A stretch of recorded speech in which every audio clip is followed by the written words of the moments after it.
ತಿಂದು ಸಿಹಿ ಹಣ್ಣ ಕೊಡುವ ಮರ ನೀಡಿ ನೀಡಿ ಮುಕ್ತ.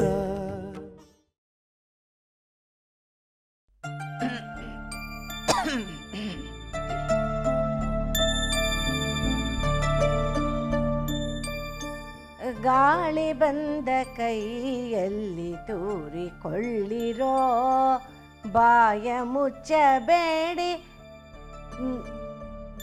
ಬಾಯ ಮುಚ್ಚ ಬಾಯ ಮುಚ್ಚ ಬಾಯ ಮುಚ್ಚಬೇಡಿ ನಾರಾಯಣ ನಾರಾಯಣನ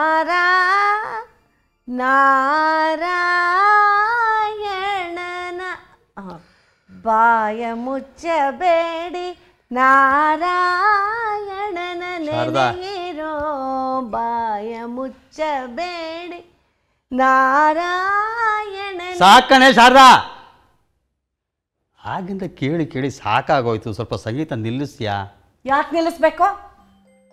ನನಗೆ ಸಂಗೀತ ಇವಾಗ ಪ್ರಾಕ್ಟೀಸ್ ಮಾಡೋದು ಬಹಳ ಮುಖ್ಯ. ನಿಮಗೆ ಕೇಳಕ್ಕಾಗದೆ ಹೋದ್ರೆ ಕಿವಿ ಮುಚ್ಕೊಳ್ಳಿ.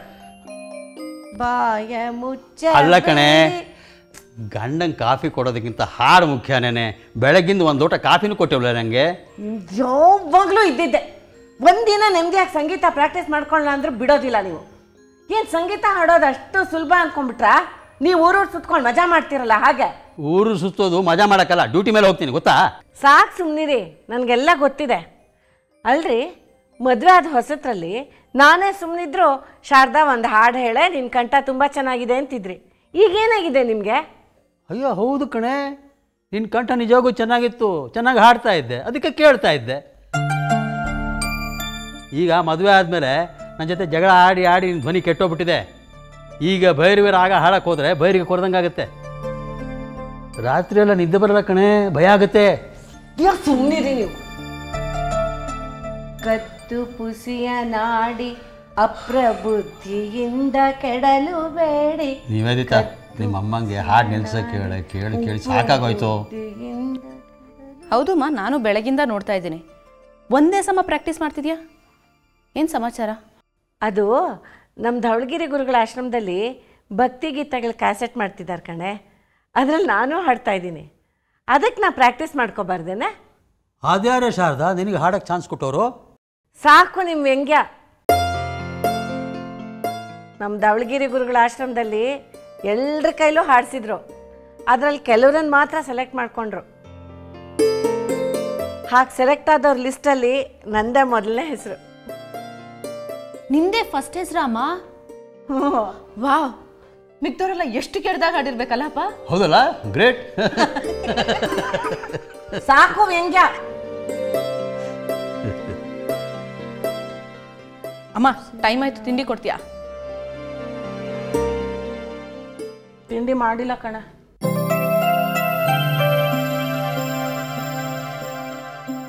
ಯಾಕಮ್ಮ ತಿಂಡಿ ಮಾಡಿಲ್ಲ?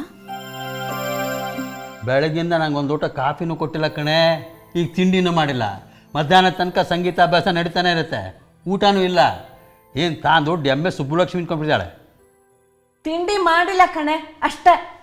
ಏನೋ ಒಂದಿನ ಸಂಗೀತಕ್ಕೋಸ್ಕರ ತಿಂಡಿ ಮಾಡಲಿಲ್ಲ ಅಂತಂದರೆ ಅಪ್ಪ ಮಗಳು ಏನು ನನ್ನ ಮೇಲೆ ಹಾರಾಡ್ಬಿಡೋದ? ಹೀಗೆ ನಾ ಏನು ಗುತ್ತಿಗೆ ತಗೊಂಡಿದ್ದೀನ ತಿಂಡಿ ಮಾಡಿಕೊಡ್ತೀನಿ ಅಂತ? ಅಮ್ಮ, ನಾನು ನಿನಗೆ ಹೇಳಿದ್ದೆ ಅಲ್ವಾ, ನಾನು ಇವತ್ತು ಬೇಗ ಹೋಗಬೇಕು, ತಿಂಡಿ ಮಾಡು ಅಂತ. ನಾ ಸಂಗೀತದಲ್ಲಿ ಮುಂದೆ ಬರೋದು ನಿಮ್ಗೆ ಯಾರಿಗೂ ಇಷ್ಟ ಇಲ್ಲ.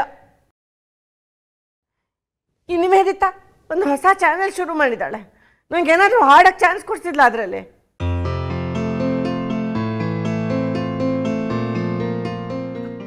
ಅಲ್ಲ ಶಾರದಾ, ಅದು ಅವಳು ನಡೆಸ್ತಾ ಇರೋದು ನ್ಯೂಸ್ ಚಾನಲ್ಲು, ಅಲ್ಲಿ ಹಾಡಕ್ಕೆ ಚಾನ್ಸ್ ಎಲ್ಲಿ ಸಿಗುತ್ತೆ? ನಾನು ನಿಮಗೆ ಹೇಳ್ತಾ ಇಲ್ಲ. ಇವತ್ತೇನೋ ನಂಗೆ ಧವಳಗಿರಿ ಗುರುಗಳು ಅವರು ಆಶ್ರಮದಲ್ಲಿ ಹಾಡೋದಕ್ಕೆ ಒಂದು ಚಾನ್ಸ್ ಕೊಟ್ಟಿದ್ದಾರೆ. ನೀವು ಅದನ್ನು ಸಹಿಸ್ತಾ ಇಲ್ಲ. ಆಯಿತು, ನೀವುಗಳು ಹೊಟ್ಟೆಗೆ ಒಂದಷ್ಟು ತಿಂಡಿ ಮಾಡಿ ಬಡಿತೀನಿ. ಅಮ್ಮ, ನೀ ಕೂತ್ಕೋ, ನಾನು ಆಫೀಸ್ನಲ್ಲೇ ತಿಂಡಿ ತರಿಸ್ಕೋತೀನಿ. ಅದನ್ನಾಗಲೇ ಹೇಳೋಕ್ಕೇನಾಗಿತ್ತು ನಿಮಗೆ? ಸಾರಿ.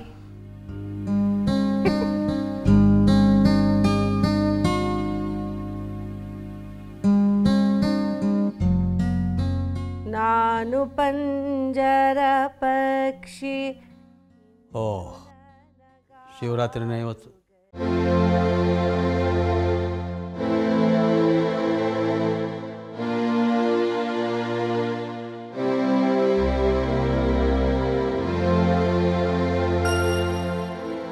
ಅಮ್ಮ ಇನ್ನು ಅಮ್ಮ ಅಮ್ಮ ಏನದು? ಅಮ್ಮ ವಾರ್ಡ್ರೋಬ್ನಲ್ಲಿ ಈ ಕವರಲ್ಲಿ 10,000 ರೂಪಾಯಿ ಇಟ್ಟಿದ್ದೆ. ಈಗ ನೋಡಿದ್ರೆ ಬರೀ 7,000 ರೂಪಾಯಿ ಇದೆ. 3,000 ರೂಪಾಯಿ ನೀ ಎಲ್ಲಾದರೂ ನೋಡಿದ್ಯಾ? ನನಗೇನೆ ಗೊತ್ತು. ಸರಿಯಾಗಿ ಎಣಿಸಿದ್ಯಾ ಪುಟಿ? ಎಣಿಸಿದ್ದೆ ಅಪ್ಪ. ಇದು ನಚಿಕೇತವ್ರು ಕೊಟ್ಟಿದ್ದ ದುಡ್ಡು. ಆಫೀಸ್ಗೆ ಯಾರೋ ಬರ್ತಾರೆ, ಅವ್ರಿಗೆ ದುಡ್ಡು ಕೊಟ್ಬಿಡಿ ಅಂತ ಹೇಳಿದರು. ಈಗ ನೋಡಿದ್ರೆ ಬರೀ 7,000 ಇದೆ. ಎಲ್ಲಿ ಹೋಯ್ತು ಅಂತ ಗೊತ್ತಾಗ್ತಾ ಇಲ್ಲ. ನೀನೇ ಖರ್ಚು ಮಾಡಿರ್ಬೇಕು ನೋಡು. ಅಮ್ಮ, ಇದರಲ್ಲಿ ನಯಾ ಪೈಸಾ ನಾನು ಖರ್ಚು ಮಾಡಿಲ್ಲ. ಮತ್ತೆ ಎಲ್ಲಿ ಹೋಗೋಕ್ಕೆ ಸಾಧ್ಯ ಪುಟಿ?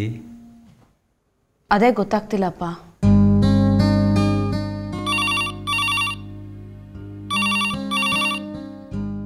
ಹಲೋ, ಹಾಂ ಹೇಳಿ. ಹಾಂ, ಎಷ್ಟು? ಹಾಂ ಸರಿ, ನಾವು ನಾಳೆ ಬಂದು ಅದನ್ನ ಇಸ್ಕೊಂಡು ಹೋಗ್ತೀವಿ. ಹಾಂ, ಥ್ಯಾಂಕ್ ಯು.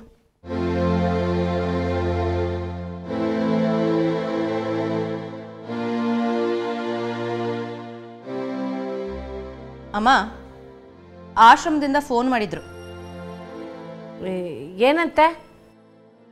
ನೀನು ಆಶ್ರಮಕ್ಕೆ 3,000 ರೂಪಾಯಿ ಕೊಟ್ಟಿದ್ಯಂತಲ್ಲ, ಅದ್ರ ರಸೀತಿ ರೆಡಿಯಾಗಿದೆಯಂತೆ, ಹೋಗಿ ಇಸ್ಕೋಬೇಕಂತೆ. ಅಲ್ಲ ಶಾರದಾ, ನಿನ್ನೆ ಸಾಮಾನು ತರೋಕ್ಕೆ ಅಂತಂದಾಗ ದುಡ್ಡಿಲ್ಲ ಅಂತಂದೆ. ಇವಾಗ ಹೇಗೆ ಬಂತು ದುಡ್ಡು? ಅದು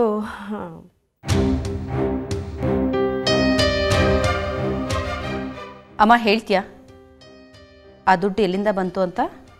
ಅದು ನೀನು ಬೈದೇ ಇದ್ರೆ ಹೇಳ್ತೀನಿ. ಪೈ ಅಲ್ಲ, ಹೇಳು. ನೀನು ಇಟ್ಟಿದೆಯಲ್ಲ ಎನ್ವಿಲಪ್ಪು, ಅದರಿಂದ ತಗೊಂಡೆ.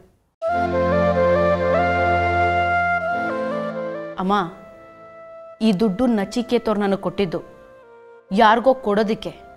ಇದರಿಂದ ದುಡ್ಡು ತೊಗೊಂಡಿದ್ಯಲ್ಲ, ಒಂದು ಮಾತು ನನಗೆ ಹೇಳಬೇಕು ಅಂತ ಗೊತ್ತಾಗಲಿಲ್ಲ ನನಗೆ? ಅದೇ ಕಣೆ, ಆಗಲೇ ಹೇಳಿದ್ನಲ್ಲ, ನಮ್ಮ ಆಶ್ರಮದಲ್ಲಿ ಭಕ್ತಿಗೀತೆಗಳು ಕ್ಯಾಸೆಟ್ ಮಾಡ್ತಿದ್ದಾರೆ ಅಂತ.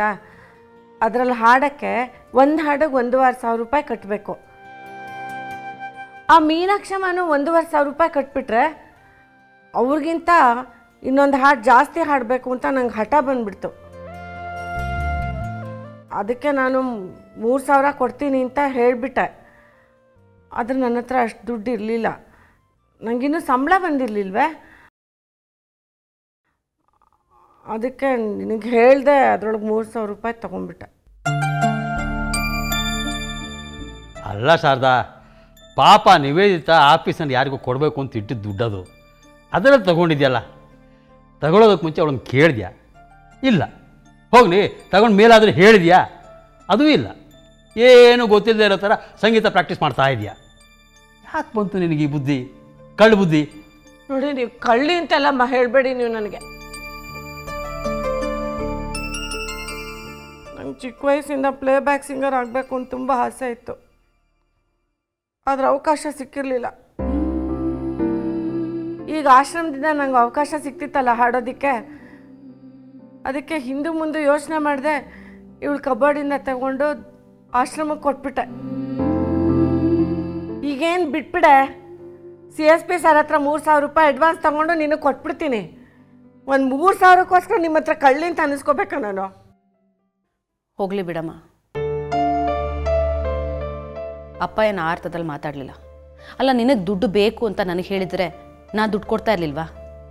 ಯಾಕೆ ಈ ರೀತಿ ಎಲ್ಲ ಮಾಡೋಕ್ಕೆ ಹೋಗ್ತೀಯ? ಹೋಗಲಿ ಬಿಡು, ನೀನೇನು ಆ ದುಡ್ಡನ್ನ ವಾಪಸ್ ಕೊಡೋದು ಬೇಕಾಗಿಲ್ಲ. ನಿಜವಾಗ್ಲೂ ನಿಂಗೆ ಬೇಜಾರಿಲ್ವಾ ನನ್ನಣ್ಣೆ? ಇಲ್ಲಮ್ಮ. ನಿವೇದಿತಾ, ಹಾಗಾದ್ರೆ ಇನ್ನೂ 1,000 ಕೊಟ್ಬಿಡೆ. ಆ ಮ್ಯೂಸಿಕ್ ಡೈರೆಕ್ಟರ್ ಕೊಟ್ಬಿಡ್ತೀನಿ. ಅವನ ಹತ್ರ ಸುಮ್ಮನೆ ಅಪಸ್ವರ ಅಂತ ಬೈಸ್ಕೊಳ್ಳೋದು ತಪ್ಪುತ್ತೆ.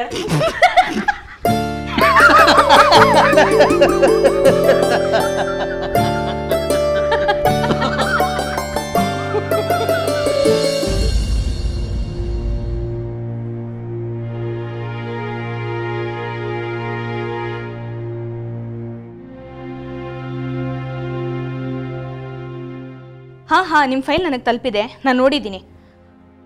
ಅದಕ್ಕೆ ರೀ ಹೇಳ್ತಿರೋದು, ನಾಳೆ ಆಫೀಸ್ ಹತ್ರ ಬನ್ನಿ ಮಾತಾಡೋಣ. Okay, thank you. Hi Krishna. Hi. Oh, daddy phone ಮಾಡ್ತಾ ಇದ್ದಾರೆ. ಹಲೋ.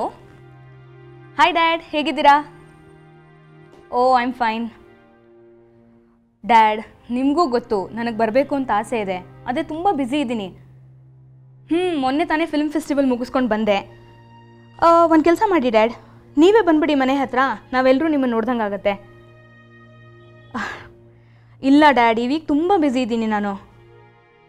ಬೆಳಗ್ಗೆಯಿಂದ ಕಾಲ್ ಮೇಲೆ ಕಾಲು, ಅದಕ್ಕೆ ಪಿಕ್ ಮಾಡೋಕ್ಕಾಗಿರಲಿಲ್ಲ. ಓಕೆ ಡ್ಯಾಡ್, ಮುಂದಿನ ವಾರ ಬರ್ತೀನಿ, ಓಕೆನಾ? ಸರಿ ಸರಿ, ಓಕೆ, ಬಾಯ್ ಬಾಯ್. ಓ, ಸಂಯುಕ್ತ ಕಾಲ್ ಮಾಡ್ತಾ ಇದ್ದಾಳೆ, ಒಂದು ನಿಮಿಷ. ಹಲೋ ದೇವ್ಯಾನಿ ಪ್ಲೀಸ್ ಒಂದು ನಿಮಿಷ. ಸಂಯುಕ್ತ, ನಾನು ನಿಂಗೆ ಮತ್ತೆ ಕಾಲ್ ಮಾಡ್ತೀನಿ, ಒಂದು ನಿಮಿಷ. ಓಕೆ, ಹೇಳಿ ಕೃಷ್ಣ. ನಿನ್ನ ಹತ್ರ ಒಂದು ಮುಖ್ಯವಾದ ವಿಚಾರ ಮಾತಾಡಬೇಕು ಅಂತ ಎಷ್ಟು ಟ್ರೈ ಮಾಡ್ತಾ ಇದ್ದೀನಿ, ನಿನ್ನ ಫೋನ್ಗೂ ಸಿಗಲಿಲ್ಲ. ಈಗ ಮನೆಗೆ ಬಂದಿದ್ಯಾ, ಈಗ ನೋಡಿದ್ರೆ ಫೋನಲ್ಲೇ ಬ್ಯುಸಿ ಆಗಿದೆಯಾ? ಸಾರಿ, ಹೇಳಿ, ಏನದು ಮುಖ್ಯವಾದ ವಿಷಯ? ಮುಖ್ಯಮಂತ್ರಿ ಚಾಬ್ರಿ ಅವರು ನನಗೆ ಫೋನ್ ಮಾಡಿದ್ರು.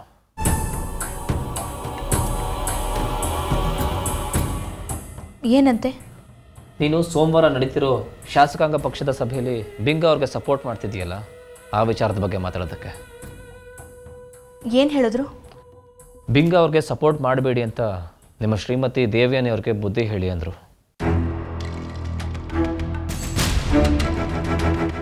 ಅವ್ರು ಯಾರಂತೆ ಅದನ್ನು ಹೇಳೋದಕ್ಕೆ? ಜನಹಿತ ಪಕ್ಷದಲ್ಲಿ ನಾನು ಒಬ್ಳು MLA, ಸರ್ಕಾರದಲ್ಲಿ ಸಂಸ್ಕೃತಿ ಸಚಿವೆ. ಯಾರಿಗೆ ಸಪೋರ್ಟ್ ಮಾಡಬೇಕು, ಯಾರಿಗೆ ಸಪೋರ್ಟ್ ಮಾಡಬಾರ್ದು ಅಂತ ನನಗೆ ತಿಳುವಳಿಕೆ ಇರಲ್ವಾ? ಇದು ನೀವೇ ಹೇಳಬೇಕಿತ್ತು ಅವ್ರಿಗೆ. ಹೇಳ್ದೆ ಇರ್ತೀನಾ? ಹೇಳಿದೆ. ಆದರೆ ಅವ್ರು ಹೇಳ್ದಂಥ ಕೆಲವು ವಿಚಾರಗಳನ್ನ ಕೇಳಿಸ್ಕೊಂಡ್ಮೇಲೆ ನನಗೂ ನೀನು ಬಿಂಗ ಅವ್ರಿಗೆ ಸಪೋರ್ಟ್ ಮಾಡೋದು ಸರಿಯಲ್ಲ ಅಂತ ಅನ್ನಿಸ್ತು. ಕೃಷ್ಣ, ಬಿಂಗ ಅವರು ಮುಖ್ಯಮಂತ್ರಿ ಆದ ತಕ್ಷಣ ನನಗೆ ರೆವೆನ್ಯೂ ಖಾತೆ ಕೊಡ್ತೀನಿ ಎಂದಿದ್ದಾರೆ. ಅವ್ರು ಗೆಲ್ಲೋದು ಗ್ಯಾರಂಟಿ ಅಂತ ನನಗನ್ನಿಸ್ತಿದೆ. ಈಗ ನಾನು ಅವ್ರಿಗೆ ಸಪೋರ್ಟ್ ಮಾಡದೇ ಇದ್ದರೆ ಅವ್ರು ಮುಖ್ಯಮಂತ್ರಿ ಆದ ತಕ್ಷಣ ನನ್ನ ಸಂಸ್ಕೃತಿ ಸಚಿವೆ ಸ್ಥಾನನೂ ಹೋಗುತ್ತೆ ಅನ್ನೋ ಥರ ಎಚ್ಚರಿಕೆ ಕೊಟ್ಟಿದ್ದಾರೆ. ನಮ್ಮ ಅಪ್ಪಾಜಿನ ಬಿಂಗ ಅವರೇ ಕೊಲೆ ಮಾಡಿದ್ದು ಅಂತ ನನ್ನ ಮನಸ್ಸಿನಲ್ಲಿದೆ. ಅಮ್ಮನೂ ಅದೇ ರೀತಿ ಹೇಳ್ತಾರೆ. ಪದವಿಗೋಸ್ಕರ ನಾವು ನಮ್ಮ ಅಪ್ಪಾಜಿನ ಕೊಲೆ ಮಾಡಿದಂಥ ಕೊಲೆ ಪಾತಕರ ಗೆಲುವಿಗೆ ಸಹಾಯ ಮಾಡೋದಕ್ಕಾಗತ್ತಾ ದಿವ್ಯಾನಿ? ದಯವಿಟ್ಟು ತಪ್ಪು ತಿಳ್ಕೊಬೇಡಿ ಕೃಷ್ಣ. ನಿಮ್ಮ ತಂದೆ ಅವ್ರ ಸಾವು ಈಗಾಗಲೇ ಮುಗ್ದೋಗಿರೋ ಅಧ್ಯಾಯ. ನೋಡಿ ಕೃಷ್ಣ, ನಿಮ್ಮ ತಂದೆ ಸಾವಿಗೆ ಕಾರಣ ಆದವ್ರನ್ನ ನೆನಪಾಗಿ ಇಟ್ಕೊಂಡು ನಾನು ಬಿಂಗ ಅವ್ರನ್ನ ಸಪೋರ್ಟ್ ಮಾಡದೇ ಇರೋದಕ್ಕಾಗಲ್ಲ. ನನಗೆ ನನ್ನ ರಾಜಕೀಯದ ಭವಿಷ್ಯ ಮುಖ್ಯ. ನನಗಿಂತನಾ? ಕೃಷ್ಣ ಪ್ಲೀಸ್, ನಾನು ಹೇಳಿದ ಹಾಗಲ್ಲ.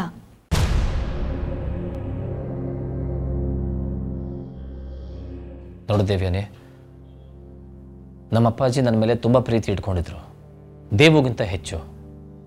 ಅವ್ರ ನಂತರ ರಾಜಕೀಯವಾಗಿ ಅವ್ರ ಹೆಸರನ್ನ ಉಳಿಸೋದು ನಾನೇ ಅಂತ ನಂಬಿಕೊಂಡಿದ್ರು. ಅಷ್ಟು ವಿಶ್ವಾಸ ಇತ್ತು ಅವ್ರಿಗೆ ನನ್ನ ಮೇಲೆ. ನೀನು ನನ್ನ ಹೆಂಡತಿ, ನಮ್ಮ ಅಪ್ಪಾಜಿನ ಕೊಲೆ ಮಾಡಿದವ್ರಿಗೆ ನೀನು ಸಪೋರ್ಟ್ ಮಾಡಿದ್ರೆ ನನಗೆ ತುಂಬ ನೋವಾಗುತ್ತೆ. ದಯವಿಟ್ಟು ಅರ್ಥ ಮಾಡ್ಕೋ. ಕೃಷ್ಣ, ನಾನು ಮಹತ್ವಾಕಾಂಕ್ಷೆ ಇರೋಳು ನಿಜ. ಹಾಗಂತ ನನಗೆ ಫೀಲಿಂಗ್ಸ್ ಇಲ್ಲ ಅಂತಲ್ಲ. ಮಾವನವ್ರ ಕೊಲೆ ಬಗ್ಗೆ ನನಗೂ ಬೇಸರ ಇದೆ. ಬಿಂಗ ಅವರೇ ಈ ಕೊಲೆ ಮಾಡಿರ್ಲೂಬಹುದು. ನನಗೂ ಅವ್ರನ್ನ ಅಪೋಸ್ ಮಾಡಬೇಕು ಅನ್ಸುತ್ತೆ. ಆದರೆ ಹಾಗೆ ನಾನು ಮಾಡಕ್ಕೆ ಹೋದರೆ ಪರಿಣಾಮ ಏನಾಗುತ್ತೆ ಯೋಚನೆ ಮಾಡಿ. ಬಿಂಗ ಅವರು ಮತ್ತೆ CM ಆಗಿ ಶಾಸಕಾಂಗ ಪಕ್ಷದ ಸಭೆಯಲ್ಲಿ ಎಲೆಕ್ಟ್ ಆಗ್ತಾರೆ ಅಂತ ಎಲ್ಲರೂ ಹೇಳ್ತಾ ಇದ್ದಾರೆ. ಹಾಗೇನಾದರೂ ಆದರೆ ಅವ್ರನ್ನ ಅಪೋಸ್ ಮಾಡಿದವ್ರನ್ನ ಅವ್ರು ಸುಮ್ಮನೆ ಬಿಡ್ತಾರಾ? ನಮ್ಮ ಫ್ಯಾಮಿಲಿನ ರಾಜಕೀಯವಾಗಿ ಅಳಸಾಕ್ಬಿಡ್ತಾರೆ. ಬಿಂಗ ಅವರು ಸೋಮವಾರ ನಡೀತಿರೋ ಶಾಸಕಾಂಗ ಪಕ್ಷದ ಚುನಾವಣೆಯಲ್ಲಿ ನಾಯಕರಾಗಿ ಆಯ್ಕೆ ಆಗ್ತಾರೆ ಅಂತ ನಿನಗನ್ನಿಸ್ತಿದೆ. ಆದರೆ ಛಾಬ್ರಿಯಾ ಅವರು ನಾಯಕರಾಗಿ ಆಯ್ಕೆ ಆಗ್ತಾರೆ ಅಂತ ನನಗನ್ನಿಸ್ತಿದೆ. ಯಾಕೆಂದರೆ ಅವ್ರ ಕಡೆ 200 ಜನ MLAಗಳಿದ್ದಾರೆ.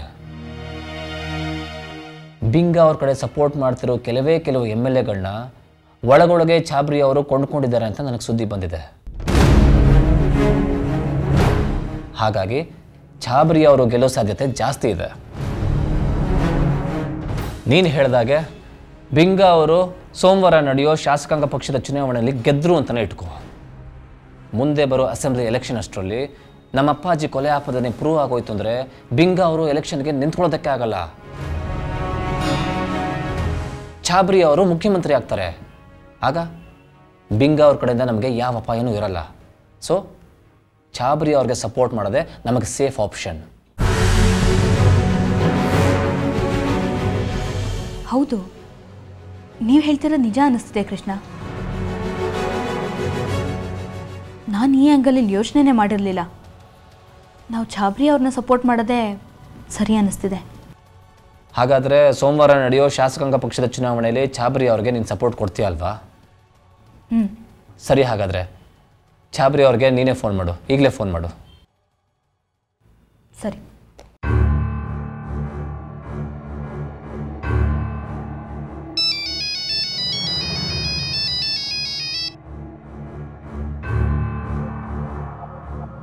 ಹಲೋ, ನಮಸ್ಕಾರ ಸರ್. ನಾನು ದೇವ್ಯಾನಿ ಕೃಷ್ಣನ್ ಮಾತಾಡ್ತಾ ಇದ್ದೀನಿ.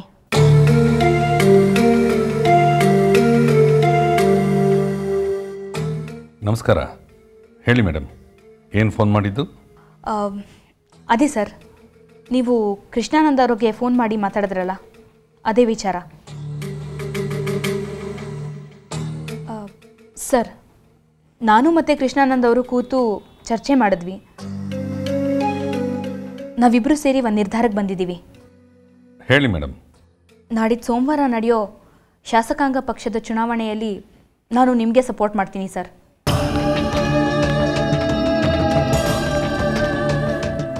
ನನ್ನ ಕಡೆ ಇರೋ ಎಲ್ಲ MLAಗಳು ನಿಮಗೆ ಸಪೋರ್ಟ್ ಮಾಡೋ ಥರ ನೋಡ್ಕೋತೀನಿ. Thank you madam. ಆದರೆ ಒಂದು ವಿಚಾರ. ಹೇಳಿ ಸರ್. ಶಾಸಕಾಂಗ ಪಕ್ಷದ ಸಭೆ ನಡೆಯೋವರೆಗೂ ನೀವು ನನಗೆ ಸಪೋರ್ಟ್ ಮಾಡ್ತೀನಿ ಅನ್ನೋ ವಿಚಾರ ಬಿಂಗ ಅವ್ರಿಗೆ ಗೊತ್ತಾಗಬಾರ್ದು. ಸೀಕ್ರೆಟ್ ಆಗಿರಬೇಕು. ಸರಿ ಸರ್. ನೀವು ಬಿಂಗ ಸಾಹೇಬ್ರಿಗೆ ಸಪೋರ್ಟ್ ಮಾಡಿದಾಗ ಅವ್ರು ನಿಮ್ಗೆ ಯಾವ ಖಾತೆ ಆಫರ್ ಮಾಡಿದ್ರು? ರೆವಿನ್ಯೂ ಖಾತೆ sir.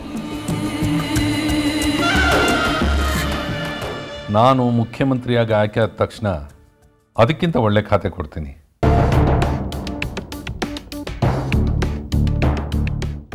Thank you sir. Thank you very much. It's okay. ನಮಸ್ಕಾರ ಸರ್. ನಮಸ್ಕಾರ.